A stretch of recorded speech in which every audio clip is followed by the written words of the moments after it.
We're going to be discussing Adam22, his wife Leah, and the controversial steps that they take in their new marriage, which involves a big black dude. I'll be talking about it with my big black dude. So the womb shifter, he shifts women's wombs. If you notice, I got a guest with me today. Howdy. And we're here on her show, about to do a review. So I'm looking forward to it. And we're talking about a man named Adam22 and his wife, Lena. Do we remember Lena the Plug, I think. They've been blowing up on Twitter and all over the place because one of them, meaning Lena, just did her first girl-boy scene. And is interracial. Yeah, he's showing it all. He's known for certain things. We're going to play the clip and go from there because for real, this one's a bit of a doozy. Mr. Jason Love, how you doing, man? What's good? What's good? We're just doing a little podcast here and figured that we would, have a little conversation with you to see exactly how all this was for you as well. Definitely. Lena is just like shriveling up into a ball right now. I can see how uncomfortable this is making you. Yes, it is making me very uncomfortable. And I'm glad that he's only, on Zoom and not here right now.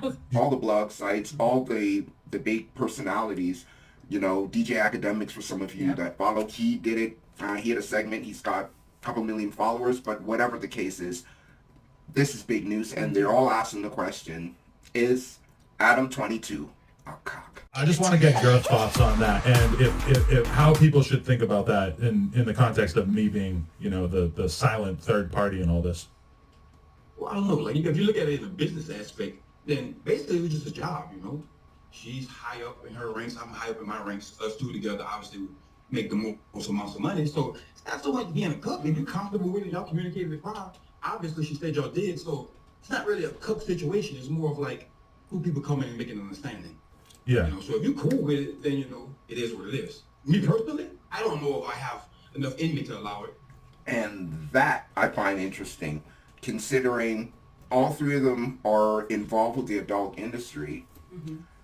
Jason is a well-known, he's, I think, in the top 5 male entertainers. Absolutely. And he himself wouldn't be able to stomach his wife or girlfriend, significant other, his LTR, whatever the situation is, being or having intimacy or relations with another man on camera. He said he don't think he can do it, and I just think that that's a little strange. I don't even think it's strange because, again, he's a product of the way we've set up society and the way that we have chosen to put sex, love, and marriage. It's intertwined. Sex is used as a commodity. You're supposed to get instant and ready-made sex when you are in a marriage. That's one of the reasons men claim women. The difference with these ones, and what I think is interesting, is even though they're in the industry together, am I not correct? And I'm not sure. I haven't done the research yet. I'll put something up as we go through this. But does he own, meaning Adam22, a production company? Yeah, he does. Him and his wife own a production company. I would argue then that they're on a whole different level, than where Jason Love may be. And even though Jason may be a popular star, I bet he doesn't own the production company that produces his image. Well, let me get this straight. You're thinking that they come from two different scenarios or narratives based upon their status symbol within the industry. 100%. Okay. And that changes the way that they're going to see sex. And in fact, this is just my thought, this is just my opinion. Yeah. This is all about clowning for the camera. This is all about them knowing they're playing on pain points. They know that the average person isn't going to be able to decipher sex from business in the way that they are going to be able to. And this is only heightening their ability to make money, taking it to the different levels. Maybe that is the three-way that we should do, because that would be pretty viral rather than just some random guy, right? Yeah. It would be crazy. Me and you go out to a party and we see him, that there's a chance that we'd all end up hooking up after? I don't know what his stance is on working with you. Like they haven't. Good point, yeah. Well, it's interesting. Let's stop this for a minute. I get it in regardless. Do you see what I'm saying here? That none of this seems to be, in my mind, just happening. This is them setting up for the possibilities of the next phase. Again, this is about a business stratum. They obviously tested it out because, again, if you're not in the adult industry and in the adult world, things have changed quite a bit. And what happens in the adult world is that women who are smart about their work, and especially think about it, she's an independent, she's already behind with Adam22. Yeah. She obviously has a really good management team and all of those things. Yeah. You sell off certain moments. And up until this point, if I'm correct, she's only ever done girl-girl scenes. She's only ever done girl-girl. So to do this scene now where she not only did something a little off the grid, which is interracial, the next step to do now boy, like two guys and her in a threesome, that's a very interesting space. And you can see how it's being done, I would assume, on their platform, right? Anyway. To know about Jason Love, since like you're kind of, I almost feel like a large percentage, maybe even the majority of the photos that you're going to be taking over the next year or so, it's going to be people saying like, you're the dude who fucked Adam22's wife. I don't know. I mean, I know you get recognized all the time, but it's kind of an interesting scenario that you're in now, right? I got stopped on the street like 4 or 5 times already.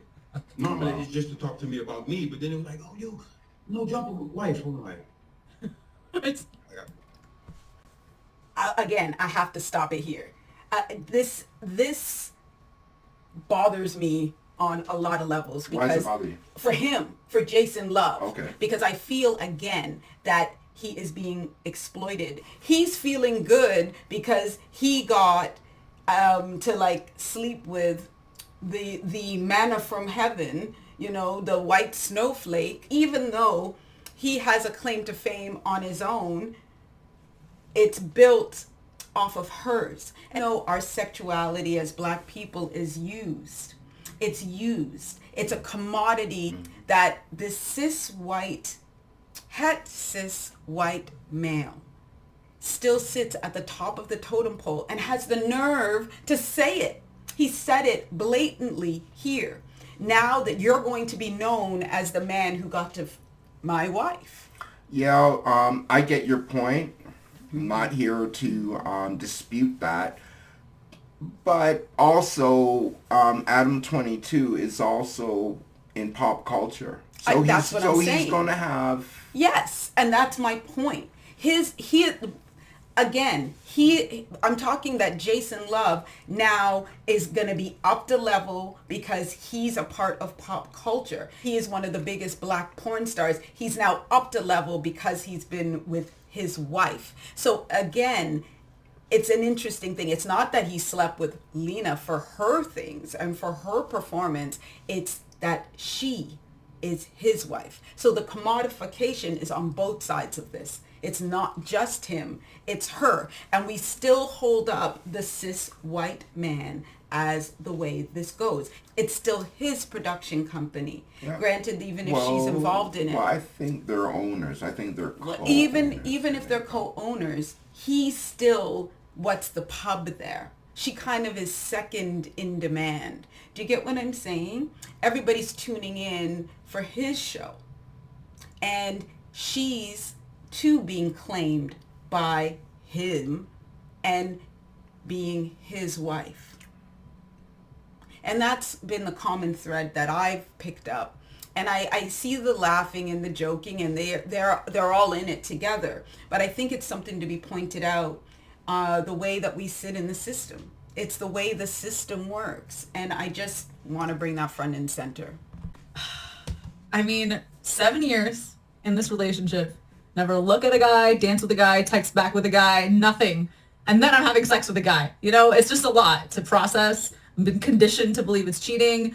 There was one time where we went to a dinner and there was another guy there that just happened to be there and you knew I had slept with him and you made me feel weird. So yeah, it's just like a lot to unlearn. You always mention that scenario, but there's a lot more to that scenario that she's not mentioning, and There was not that much more. I felt weird about it for other reasons. Okay. And it was like, it was your birthday and you're just bringing it up. I'm like, oh, cool. Make me think about you f***ing this guy over here. Oh, wow. Okay, anyways. I know. You were mad about it. I was a little mad at that time. I was much less emotionally mature or whatever. I'm clearly emotionally immature. I'm like giggling that you and Jason were just on the call together. So clearly so that was awkward for you? Yes! Me and him exchanging And him energy? talking about it, just being like, I put it down, blah, blah, blah. I'm like, ah. Yeah, but he's smart. I'm going to stop it there. Yeah. Two things for me in that. I celebrate them.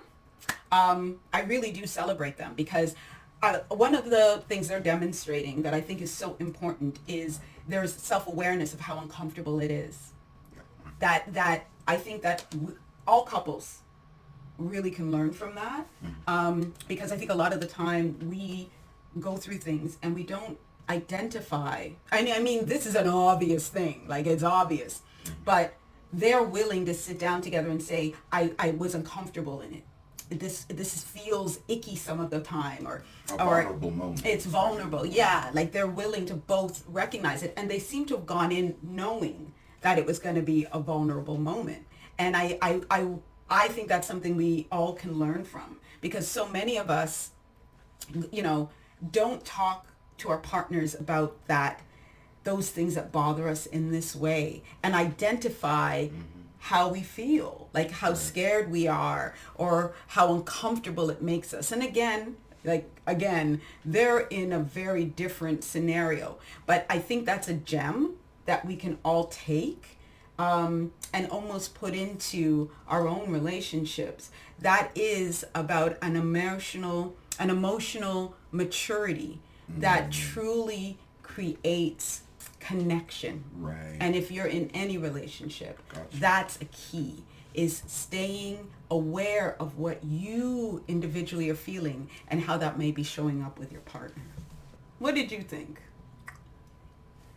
Well, they're very comfortable in their own skin. I'm sure there's a human dynamic and factor where they may have got a little of that bubble guts thing happening. You're still a human being at the end of the day. But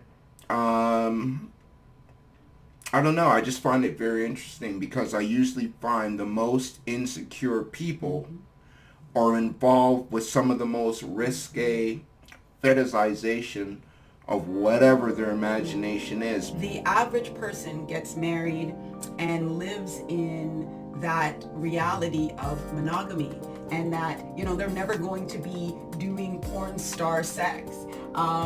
It's not the way we live. And so I think we have to think about that as the reality. They're not living our truth. Like and subscribe, please do, because you're going to help me grow this channel. If you liked having Omari on, let me know. Put a yes in the chat, because we want to do more of these. And I want to make sure that you like it as much as I like it. We will see you again. Bye. Toodles.